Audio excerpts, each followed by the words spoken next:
हाम्रो टेम्चोमयुङ गाउँपालिकामा सुन्निमारो पारुवाङको मूर्ति बनाउने नाममा 50 लाख पैसा छुट्याइएछ। यो पैसा भनेको जनताको पैसा हो। 50 लाख पैसा छुट्याइसकेपछि 3 लाख जतिको मूर्ति खरिद गरेर लिएर हाँस पोखरीको पल्लोपट्टि राखिएको छ जंगलमा।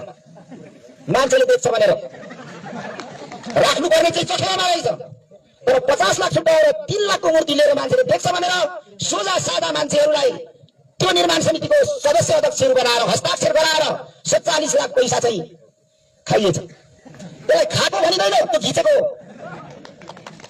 50 लाख पैसामा 5 लाख जति मात्रै खाएको भयो त्यो खाएको हुन्थ्यो, तर 50 लाख पैसामा 3 लाखको काम गरेर 47 लाख खानु भनेको चाहिँ घिच्नु भएछ। तर यो पस्नेवाला छैन।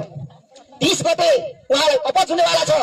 भुँडी दुखेर डाइरिया मात्रै चल्ने छैन, झाडा पखाला मात्रै लाग्ने छैन, धुरबडाईको टिमलाई मासी पर्नेछ र त्यही मासीले लानेछ उहाँहरूलाई 30 गते। जनतालाई ठग्न पाइन्छ। एकातिर राज्यको ढुकुटीमा दोहन गरेर त यो कति छ कति गरो, तर यहाँ एउटा ठुलो समुदायको इतिहासमाथि पनि भ्रष्टाचार गरिएको छ। सुन्निमारो पारुवाङ भनेको के हो? किराँती समुदायको 10,000 वर्ष अगाडिको प्रारम्भिक चरणमा देखिएका चिनिएका र कथाहरूमा साबित भएका पात्रहरू हुन्। उनीहरूको विषयमा साँच्चै मूर्ति बनाउनु पर्दाखेरि हामीले कतिवटा इतिहासविदहरूसँग हामीले छलफल गर्यौं, कतिवटा संस्कृतिविदहरूसँग सल्लाह गर्यौं, कुन समुदायमा गएर ठुलो गोष्ठीहरू गर्यौं र एउटा साझा धारणा बनायौं। साझा धारणा नबनाई 50 लाख पैसा छुट्याएर शहरको कुनै पनि कुनामा गएर 3 लाखको मूर्ति बनाएर 3टा मूर्ति ल्याइएछ। 2टा हाँस पोखरीदेखि तलतिर जंगलमा लगेर राखिएको बालिएछ। एउटा मूर्ति चाहिँ लाजाले निकाल्न नसकेर सुँगुरो खोरको त्रिपाल लगाएर छोडिराखिएको छ। यो कुन चाहिँ मूल्य र मान्यताबाट यो काम गरिएको छ? सबभन्दा ठुलो कुरा त घोटाला त कति भएको छ।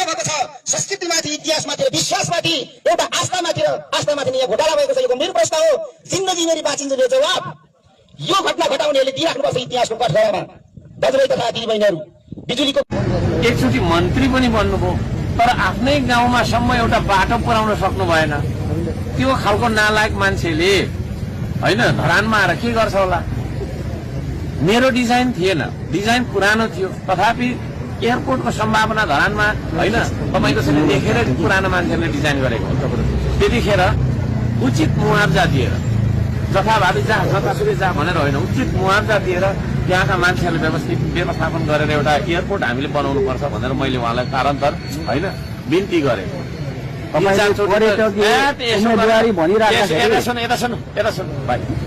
यसो गरेर मैले हामी त एउटै कुलको मान्छे पनि यतिसम्म भने मैले उहाँको मन्त्रीको तपाईँको कार्यकर्ता पछाडि त्यो उसको सेपरेट रुम हुन्छ त्यहाँ है, तपाईँलाई पनि आशिष दिन्छ, मलाई पनि आशिष दिन्छ, गोर्खाले पनि।